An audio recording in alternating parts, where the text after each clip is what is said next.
BNP consensus কমিশনে যে note of ডিসেন্টগুলো দিয়েছে, আমি সেগুলোকে বলবো নোট অফ ডিসেন্ট নয়, নোট অফ চিটিং। গণ অভ্যুত্থানের পরে যদি ইতিহাসে লেখা থাকে প্রথম কোন দল বাংলাদেশে অনৈক্যর জন্ম দিয়েছে, সেটা হলো বিএনপি।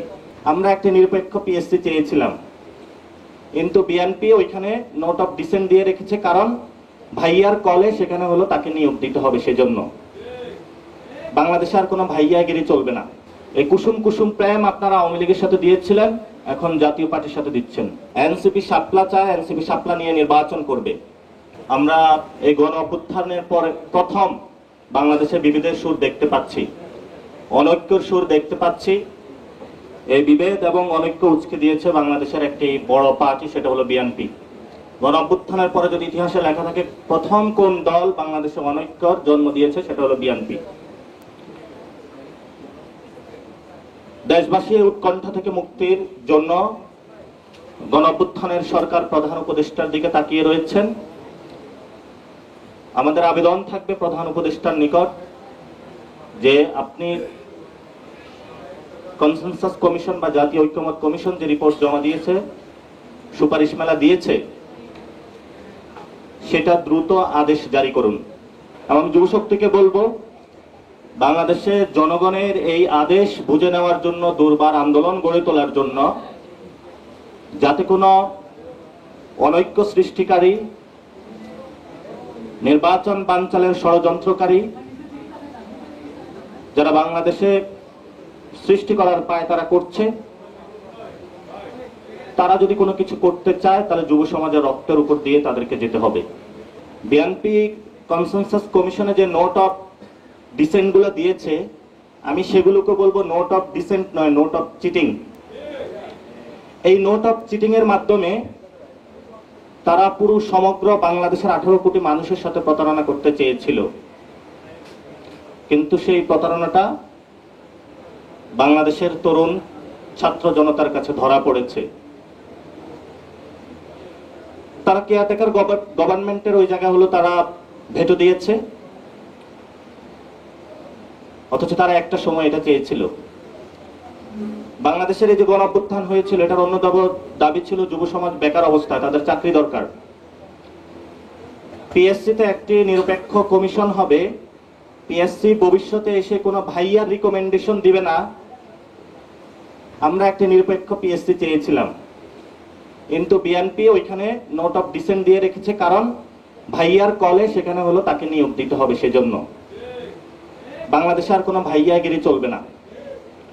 আপনি নিরপেক্ষ পিএসসি গঠন করতে হবে, এবং এটা ছাত্র সমাজের দাবি।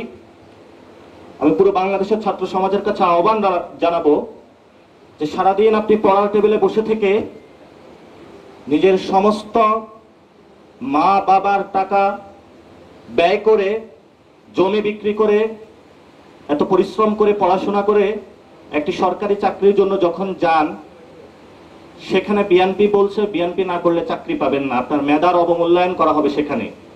এই জন্য যদি কনসেনসাস কমিশনের উপরে কোনো বিএনপি আঁচড় বসাতে চায়, ছাত্র সমাজকে ঐক্যবদ্ধভাবে আহ্বান জানাবো যে নিজের অধিকারটা আপনারা রাজপথ থেকে বুঝে নেবেন। বাংলাদেশে সচিবালয় থেকে সর্ব জায়গায় লুটপাটের মধ্য দিয়ে বাংলাদেশে একটি পার্টি গঠিত হয়েছিল।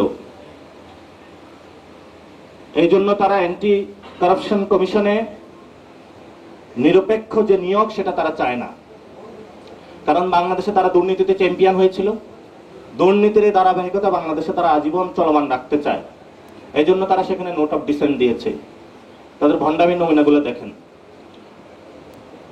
আপার হাউসে হলো ভাইয়াকে জবাবদিহিতা করা হবে যে ভাইয়া আপনি যেটা করতেছেন এটা তো সংবিধান অনুযায়ী যাচ্ছে না। এজন্য যাতে রেসপন্সিবিলিটি নিয়ে আসা যায়, অ্যাকাউন্টেবিলিটি নিয়ে আসা যায়, সেই জন্য আপার হাউসের কথা উঠেছে, কিন্তু বিএনপি সেটাতে নোট অফ ডিসেন্ট দিয়েছে। আমি কারো ব্যক্তিগত জায়গায় অ্যাটাক করতে চাই না, কিন্তু জনতার রক্তের উপর দিয়ে যে কনসেনসাস কমিশন সুপারিশমালা দিয়েছে, সেগুলোর উপরে আপনারা কোনো আঁচড় বসাতে আসবেন না।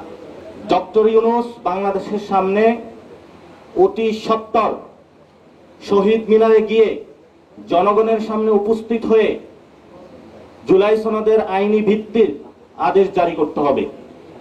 যদি সেক্ষেত্রে কোনো ব্যত্যয় হয় তাহলে সেটা আমরা কিভাবে করব সেটা আমরা বাংলাদেশের জনগণকে আবার রাজপথে দেখিয়ে দেব ইনশাআল্লাহ। এখানে তারা বলছে রাষ্ট্রপতি নাকি হলো অধ্যাদেশ বা প্রজ্ঞাপন বা আদেশ জারি করবে। আমরা বলি যে চুপ্পুর সেই কোনো বৈধতা নাই একজন খুনি যে সে বাংলাদেশের এই পবিত্র দলিলের আদেশ জারি করবে। চুপ্পুকে দিয়ে আদেশ দেওয়ার বাংলাদেশে কোনো চেষ্টা চালানো হয় তাহলে জনতা বঙ্গভবনে চলে যাবে। আগে গণভবনে গিয়েছিল, নতুন করে যদি এই ধরনের কোনো প্রচেষ্টা চালানো হয় তাহলে জনতা আবার বঙ্গভবনে যাবে ইনশাআল্লাহ।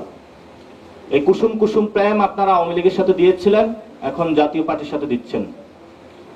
জাতীয় পার্টি সম্পর্কে বিএনপির অবস্থান স্পষ্ট করতে হবে জাতির সামনে। জাতীয় পার্টি সম্পর্কে তাদের অবস্থান কি।